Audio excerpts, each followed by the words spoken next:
Assalamualaikum warahmatullahi taala wabarakatuh.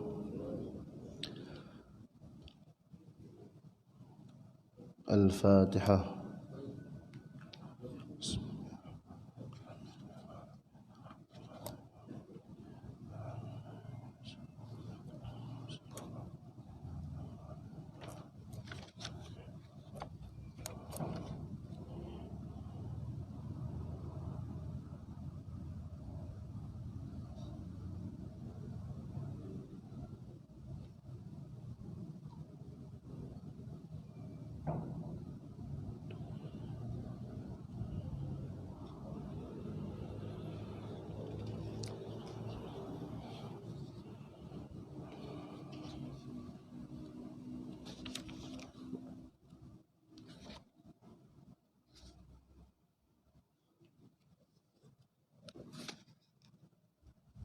Ini kita dah sampai mana? 12. Peranan guru mursyid ni.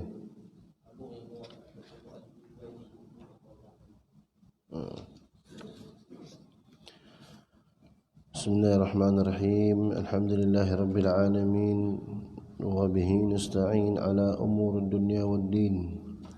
وصلى الله على سيدنا محمد خاتم النبيين وعلى آله وصحبه أجمعين. رب اشرح لنا صدورنا ويسر لنا أمورنا أبواب الفهم والحكمة كما فتحت على أنبيائك وأوليائك من عبادك الصالحين. اللهم أرنا حقا وارزقنا اتباعه وأرنا باطلا وارزقنا اجتنابه برحمتك يا أرحم الراحمين. وإذا تعلم التعليم تذكر والتذكير والنفع والانتفاع والإفادة والاستفادة والحث على التمسك بكتاب الله وسنة رسوله والدلالة الهدى والدعوة للخير وابتغاء مرضات الله وقربه وثوابه. أما بعد، قال المصنف رحمه الله تعالى ونفعنا به وبعلم في الدار إن شاء الله تعالى إلى أن قال: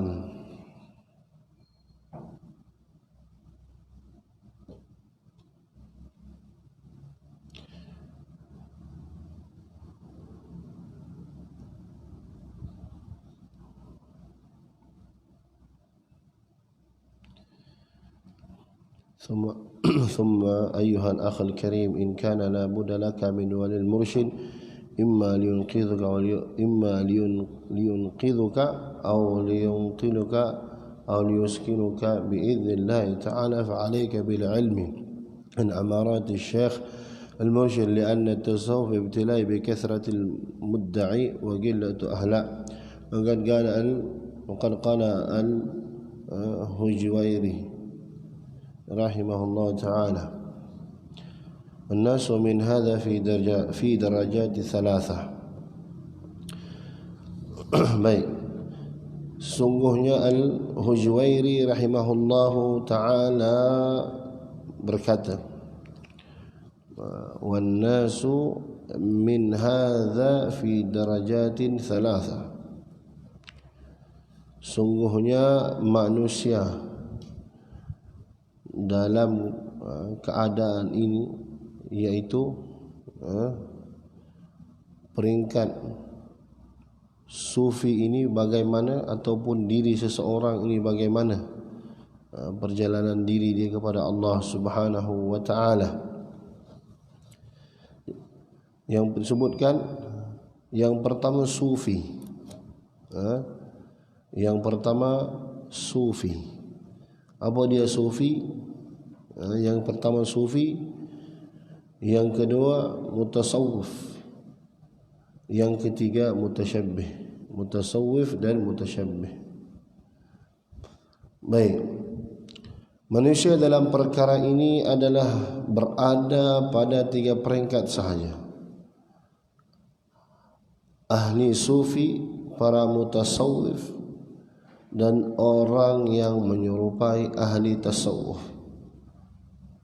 Baik, kemudian disebutkan ahli sufi ialah orang yang telah lebur dari pengaruh tuntutan dirinya, lantas dia hanya hidup dengan kehendak Tuhannya. Fasufi min fanni an nafsihi wa 'asha bil haqqi. Maksudnya orang yang betul-betul sufi ini adalah orang yang menjaga segala hak Allah Subhanahu wa ta'ala, yaitu mengutamakan kehendak Allah Subhanahu wa ta'ala daripada kehendak dirinya, hatta sehingga walaupun perkara tersebut mendatangkan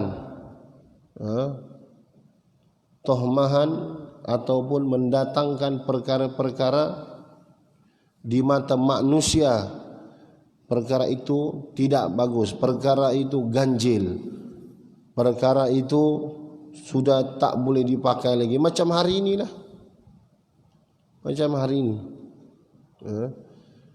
macam hari ini orang-orang sufi macam-macam tuduhan ke atas mereka, macam-macam tuduhan ke atas mereka. Ada yang dituduh sebagai sesat, ada yang dituduh ahli bid'ah, ada yang dituduh sebagai penyembah kubur, ramai dan perkara-perkara tersebut bagi ahli sufi seperti mana ramai di kalangan ahli-ahli turuq, Al-Imam Ahmad bin Idris contohnya, Tariqah Naqsyabandi, dan juga seperti mana aliran-aliran para habaib, aliran-aliran para habaib. Mereka ini sufi, tetapi sufi mereka ini kalau kita lihat mereka berusaha mendidik diri mereka dan tarbiyah, melawan ataupun memaksa hawa nafsu mereka ini supaya tunduk dengan perintah Allah Subhanahu wa ta'ala, tunduk dengan perintah Allah Subhanahu wa ta'ala dengan makna menjauhi perkara-perkara mazmumah dan terus berusaha menghiasi diri mereka dengan sifat-sifat mahmudah, terus menghiasi diri mereka dengan sifat-sifat mahmudah. Bahkan ahli sufi ini jauh sama sekali meninggalkan perkara-perkara yang diwajibkan oleh Allah Subhanahu wa ta'ala, bukan sahaja dari sudut amalan ibadah, bahkan daripada segala sudut, termasuklah dalam urusan politik, termasuklah dalam urusan pemerintahan. Ahli sufi ini yang benar-benar sufi tidak akan pernah memandang serong tentang pemerintahan di sebuah negara. Kalau kita melihat kepada rahimahullah Al-Imam Badi'uz Zaman As-Sa'id An-Nursi, seorang ahli sufi tapi tegas, apa dia, dengan berusaha menegur kerajaan ataupun pemerintahan yang zalim, sehingga Al-Imam Badi'uz Zaman Sa'id An-Nursi 10 tahun, mungkin 20 tahun hidupnya dihabiskan di penjara. Ini ahli sufi, dihabiskan di penjara. Imam Badi'uz Zaman Said An-Nursi walaupun macam tu dalam penjara, tapi siap juga Risalah An-Nur, kitab tafsirnya, siap juga. Sempat lagi mengarang kitab. Dan setiap madrasah yang dia masuk, setiap penjara-penjara yang dia masuk, hampir ibarat jadi madrasah. Sebab apa? Menghidupkan majlis ilmu. Kemudian bila penjara tersebut risau, dia ni tak boleh jadi ni, pindah lagi penjara lain, sehingga dia dikeluarkan daripada negeri, duduk di satu tempat yang orang tak kenal dia, seorang-seorangnya. Tapi ulama ni Allah Subhanahu wa taala jadikan mereka ini cahaya. Tetap ada juga murid yang temukan dia. Sehingga tegasnya beliau ini Badi'uz Zaman Said An-Nursi, dengan pegangan dia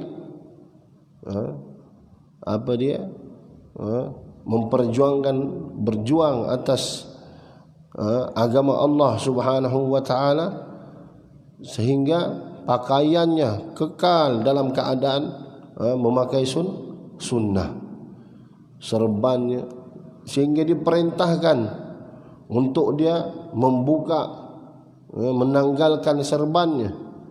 Apa yang dikatakan, apa yang dia balas kepada kerajaan, kalau kamu nak tanggalkan serban aku, penggal kepala aku. Penggal. Berani. Said, siapa dia? Badi'uz Zaman An-Nursi. Ini ahli sufi. Begitu juga Al-Imam Hasan Al-Banna, sufi. Tetapi seperti mana kita katakan tadi, mereka ini tidak akan pernah membelakangi segala perkara ataupun segala urusan yang ada kaitannya dengan agama Allah Subhanahu wa taala. Ini sifat-sifat mereka. Jadi manusia dan disebutkan ahli sufi ialah orang yang telah lebur daripada pengaruh tuntutan dirinya, lantas dia hanya hidup dengan kehendak Tuhannya. Maknanya kepentingan diri dia ni dia dah tak fikir dah. Sebab itu bila kita melihat sebahagian guru-guru pondok ni, madrasah membesar tapi rumah dia kekal. Daripada dia balik, macam itulah rumah dia, keadaan dia. Kalau ada pun renovate yang dah rosak, yang dah roboh. Kita melihat kepada siapa? Tok Guru ni Aziz rahimahullah ta'ala, Allah yarham, menteri besar, tetapi rumah dia yang itulah. Ramai di kalangan orang-orang ahli sufi ini, orang-orang yang lebur diri mereka ini, tunduk dengan perintah Allah Subhanahu wa ta'ala,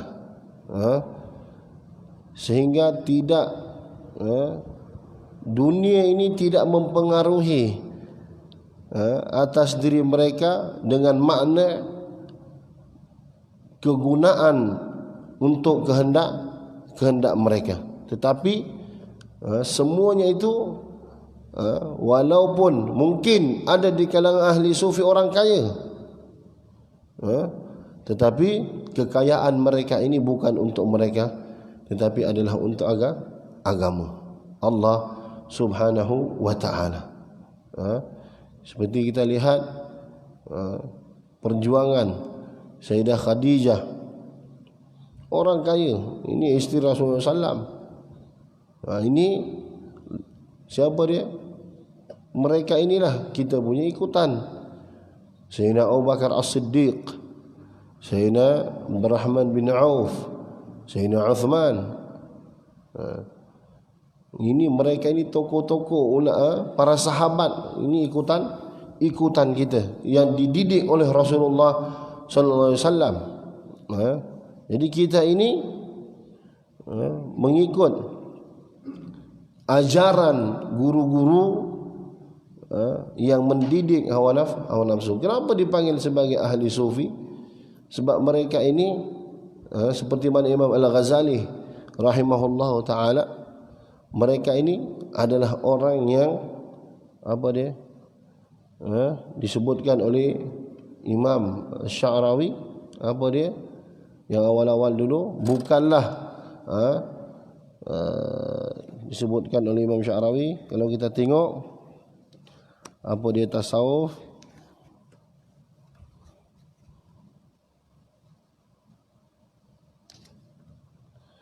at-tasawuf al-haqiqi tatbiq manhajillah sulukan la turukan wa tajammu'an.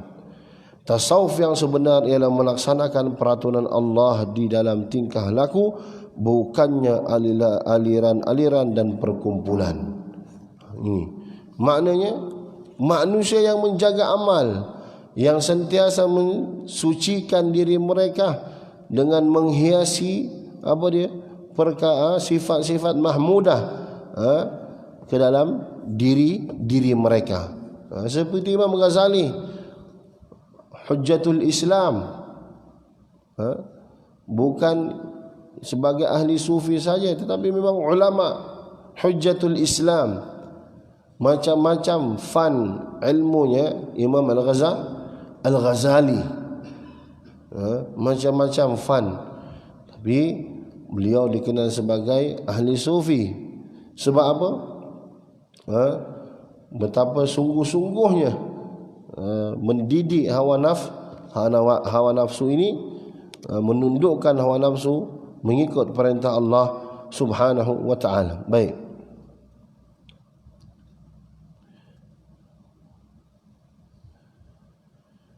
Dia adalah orang yang telah melepaskan dirinya dari cengkaman tabiat kejadiannya.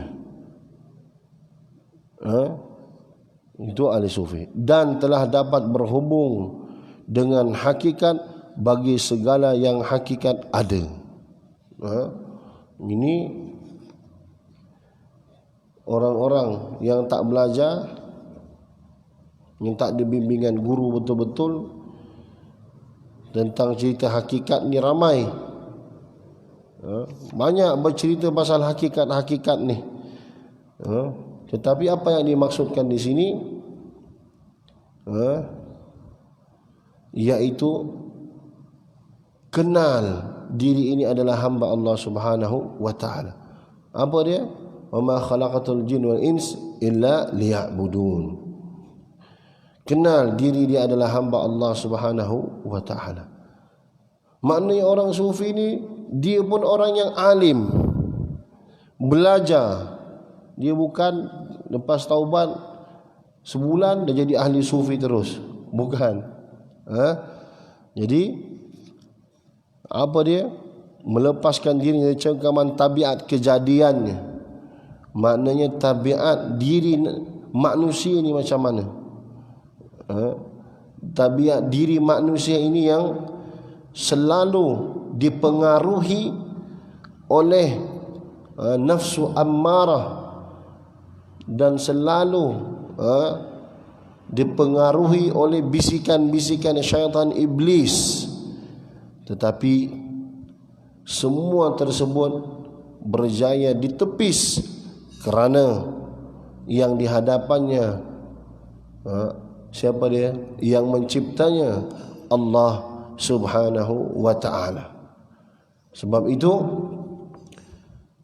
sebahagian daripada orang-orang yang mana dikatakan kembali kepada Allah Subhanahu wa ta'ala ini, dia kaya, dia tak heran pada kekayaannya. Dia miskin pun tak heran dengan kemiskinannya. Dia dipuji, tidak heran dengan pujian, tidak merasa, tidak bertambah kemuliaannya, dan dia dicaci, tidak juga bertambah bagi dia tidak bertambah kekurangan, tidak mengaibkan dirinya. Bahkan sebab apa? Dia beramal untuk Allah. Jika dia buat kesilapan, dia bertaubat kerana Allah Subhanahu wa ta'ala. Tetapi bagi manusia yang masih dahaga dengan pujian orang lain, masih takut dengan hinaan orang lain, ini yang kita takut. Dalam hati kita masih ada perasaan riak, perasaan ujub, perasaan sombong. Sebab apa? Takut buat sesuatu nak dipuji sahaja. Kalau ada silap, takut nanti orang mengata. Tapi bagi orang-orang yang betul-betul mengabdikan dirinya kepada Allah, dia beramal nak redha Allah. Kalau takut pun takut kalau terjerumus kepada perkara-perkara yang melalaikan dia. Dia takut Allah Subhanahu wa ta'ala durhaka kepadanya. Kita manusia biasa beramal supaya orang kata kita baik. Kalau buat silap pun kita takut orang kata kita ni kalau orang kaya takut dikatakan bakhil. Kalau bagi nak dikatakan dia ni baik, dia ni yang bagi sumbangan. Tapi kalau orang yang betul-betul yang nampak tentang hakikat keagungan Allah Subhanahu wa ta'ala, dia tak hairan semua perkara tersebut. Sehingga segala amalan dia membuatkan kita ini terpesona apabila melihat. Sebab apa? Terpancar seseorang itu kita lihat benar-benar mengagungkan Allah Subhanahu wa ta'ala. Kita lihat daripada kelakuannya, kita nampak daripada tabiatnya, semuanya adalah bila kita teliti, semuanya di atas sunnah Rasulullah sallallahu alaihi wasallam. Sehingga dia berjalan pun dia menghayati syama'il Muhammadiyah. Dia menghayati, dia minum, dia menghayati sunnah Rasulullah. Dia makan, menghayati sunnah Rasulullah. Jadi bila kehidupannya, tabiatnya ini dengan sunnah Rasulullah SAW, maka akan memberi kesan kepada orang yang melihatnya. Sebab apa? Sebab itu adalah cahaya ataupun kelakuan yang mengagungkan Allah Subhanahu wa ta'ala. Tidak ada kelakuan lagi yang lebih hebat, tidak ada perkara ataupun amalan yang lebih hebat, perbuatan yang lebih hebat mengagungkan Allah Subhanahu wa ta'ala, melainkan perbuatan itu adalah perbuatan yang diajarkan oleh Rasulullah sallallahu alaihi wa ala alihi wa sahbihi wa baraka wasallam. Sunnah Rasulullah SAW adalah perkara utama bagi seseorang itu mendekatkan diri kepada Allah Subhanahu wa ta'ala.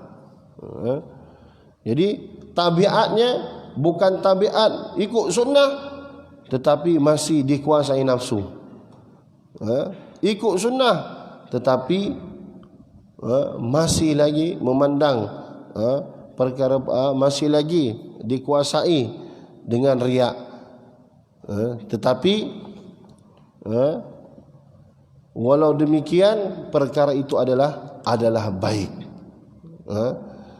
Perkara itu adalah baik. Tapi bagi kedudukan mereka yang tinggi, seperti mana kalau kita melihat para ulama. Contoh macam Imam Sya'rawi rahimahullah ta'ala. Dia bercakap ni tu hikmah, pergerakannya tu hikmah, cara minumnya hikmah. Sebab apa? Semuanya mengikut cara Rasulullah sallallahu alaihi wasallam. Al-Habib Umar bin Muhammad bin Salim bin Hafiz pun sama. Kalau kita tengok cara Al-Habib Umar, hampir keseluruhannya adalah mengikut sunnah Rasulullah sallallahu alaihi wasallam. Baik, itu ahli sufi, orang yang telah lebur dari pengaruh tuntutan dirinya dan lantas dia hanya hidup dengan kehendak Tuhannya. Dia adalah orang yang telah melepaskan dirinya dari cengkaman tabiat kejadiannya dan telah dapat berhubung dengan hakikat bagi segala hakikat yang ada. Para mutasawwif pula adalah orang yang telah mencuba untuk sampai kepada peringkat tersebut melalui jalan berbagai mujahadah dan berusaha membetulkan tingkah lakunya secara menurut jejak langkah para ahli sufi. Ini macam kita lah ni, macam kita. Kemungkinan belum sampai lagi tahap ni, tetapi ulama menyebutkan apa dia? Man tashabbaha bi fatashabbahu fa in lam takunu mithlahum fa inna tashabbuha bil kirami falahu. Apa dia? Ikutlah, tiru-tirulah perbuatan orang-orang yang baik ini, menirulah kamu ataupun ikutlah cara mereka walaupun engkau bukan macam mereka. Ikut walaupun kita tak sama dengan mereka. Fatashabbahu fa illam takunu mithlahum, ikutlah mereka, contohilah mereka ataupun tirulah mereka walaupun kamu bukan daripada kalangan mereka.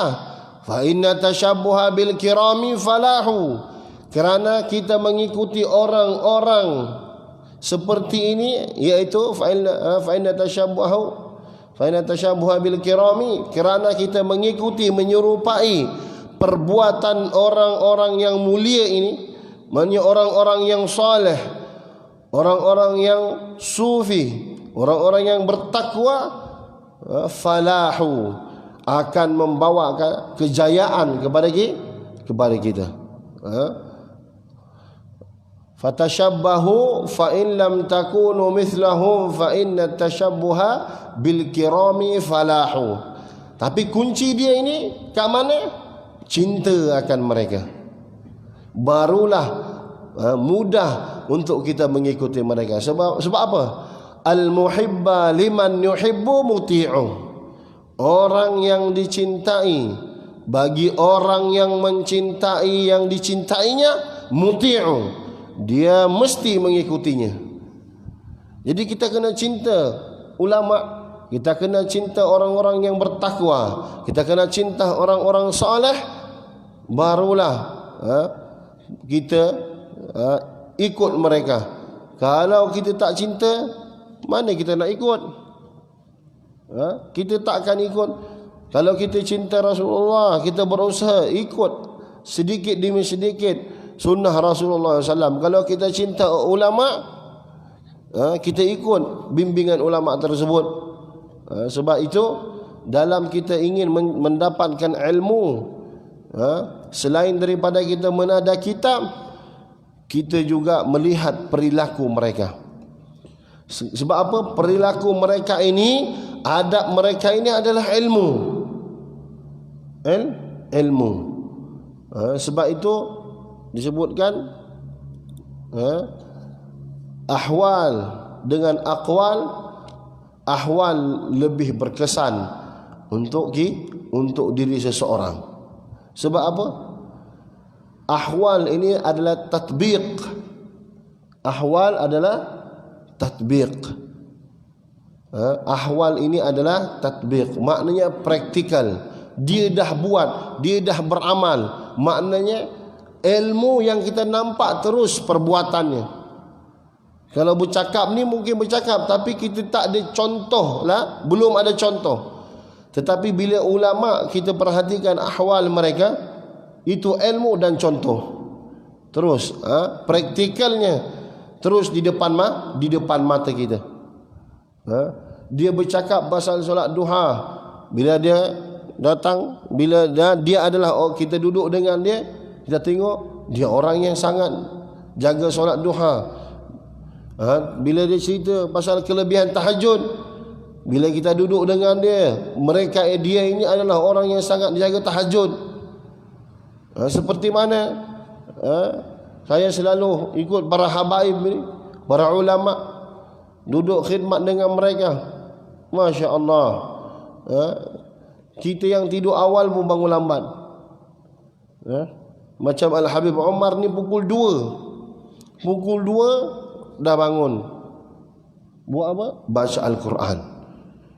Al-Quran wirid, baca Al-Quran, kemudian solat, kemudian wirid sebelum subuh. Hari-hari macam tu. Hari-hari.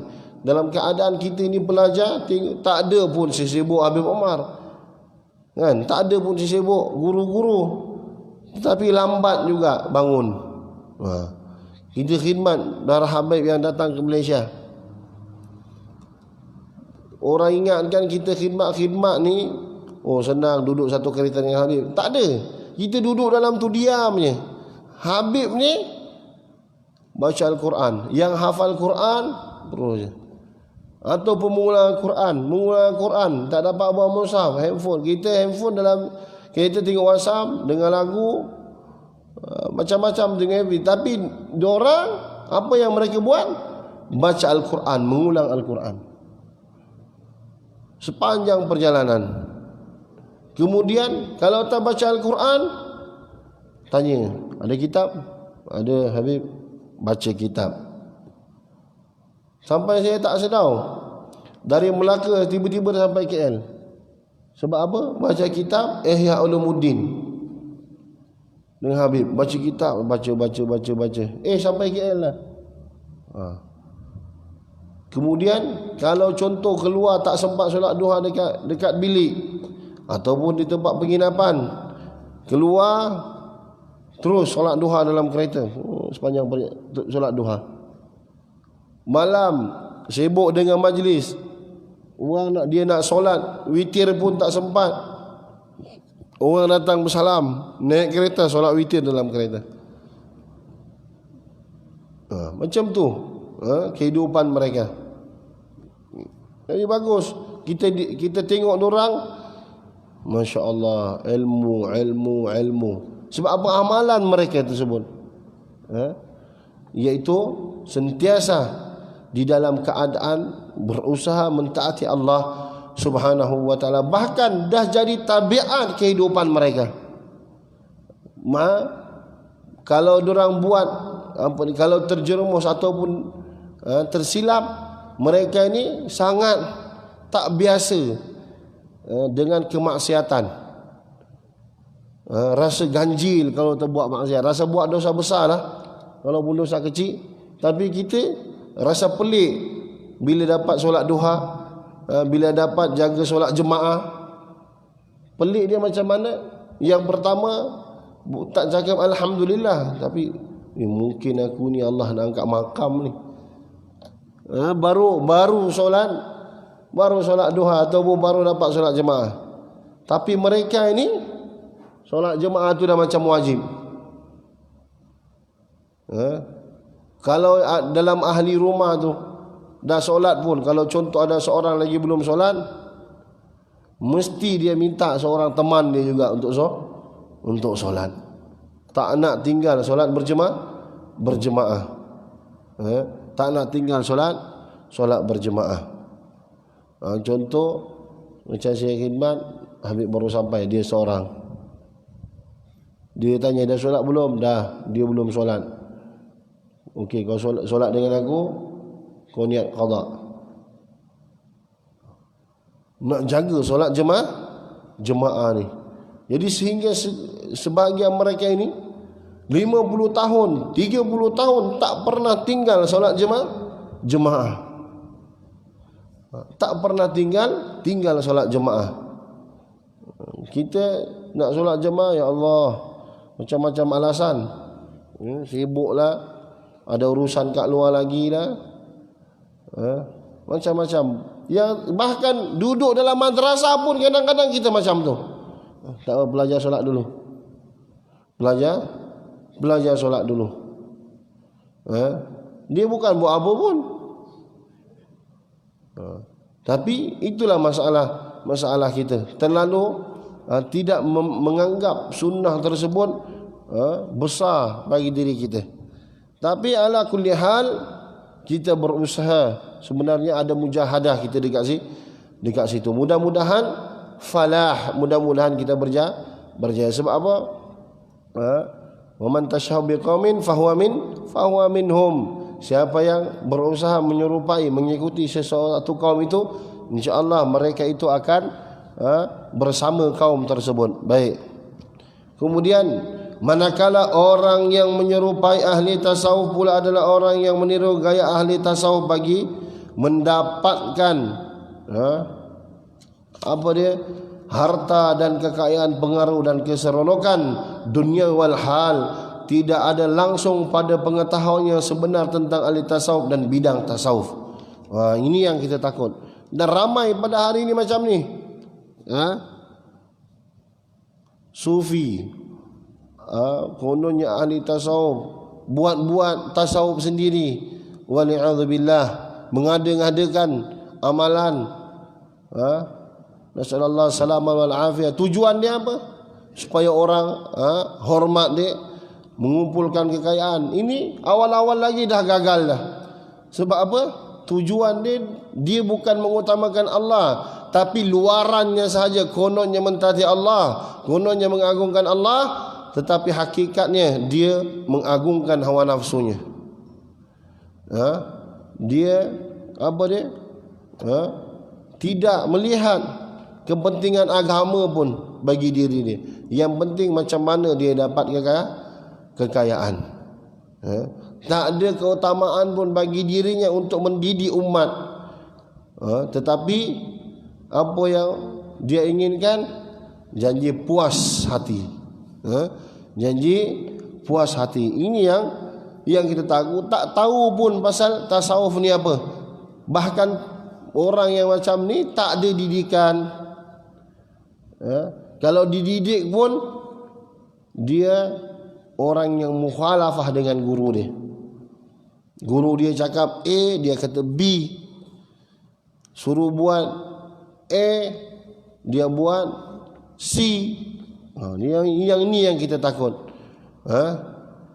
Dan sekarang pun dah ramai, dah ada. Jadi hendaklah kita berhati-hati. Mudah-mudahan kita ini digolongkan di kalangan orang golongan yang pertama dan golongan yang kedua. Yang ketiga ini menyerupai juga, tetapi dia tak tahu, tak ada guru, tak ada bimbingan. Akhirnya apa dia? Sibuk dengan memikirkan bagaimana nak dapatkan keuntungan. Ini banyaklah di kalangan orang bukan Islam pun ada buat.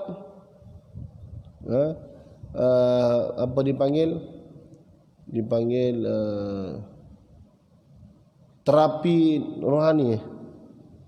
Ada istilah-istilah dia, terapi rohani. Orang bukan Islam pun ada buat. Tapi hanya Islam je yang buat terapi rohani. Apabila betul-betul jumpa guru, tepat dia punya terapi rohani tu. Itu yang timbul macam-macam dalam panggil macam yoga kan. Itu di antara terapi rohani mereka, nak tenangkan jiwa. Tetapi semuanya tersebut nak tenangkan jiwa, tak membina hubungan dengan Allah Subhanahu wa taala. Kita orang Islam cari terapi rohani dengan mencari bagaimana dipanggil ilaqah qalbiyah wa ruhaniyah bersama Allah Subhanahu wa taala. Diorang tak ada. Macam tu sahaja. Banyak lagi ya. Tapi kalau nak join, bayar sekian. Macam-macam. Jadi ini yang sesat pada hari ini. Lebih lagi kalau orang tu dah beragama Islam, tampilannya pula tampilan seperti masyayikh kibar.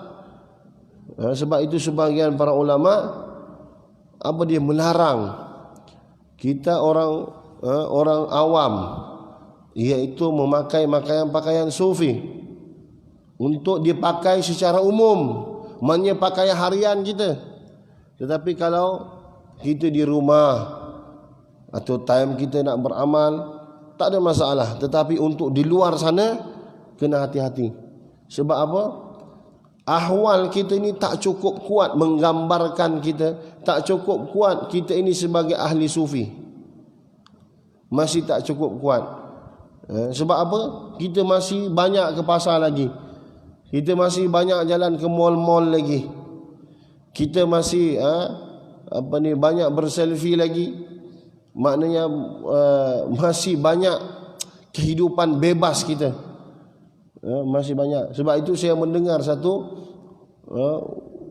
di mana saya dengar ni ucapan ni, ustazah, dan satu ustazah ni, dia cakap, ustazah ke atau siapa, tapi bahasa ini bagus, sentap. Apa dia cakap? Orang yang selalu post pasal kehidupan dia di media sosial ni, kehidupan dia buat ni, dia buat tu, macam-macam. Dia seolah-olah kurang kasih sayang, sehingga dia nak juga tambah kasih sayang dia di media sosial. Kan, macam kurang kasih sayang, tak cukup dengan ahli keluarga dia, tak cukup dengan tapi itulah ustazah tu cakap, perkara-perkara macam ni banyak menimbulkan fitnah. Sebab tu sebahagian guru-guru melarang kita post berkaitan tentang hari-hari kita punya pasal kehidupan kita. Jadi guru tu cakap seolah-olah kita ni kurang kasih sayang. Sebab apa? Nak dapatkan perhatian orang lain lagi. Nak dapatkan perhatian orang lain. Tak cukup untuk kita atau apa yang ada pada kita di dalam ahli keluarga kita.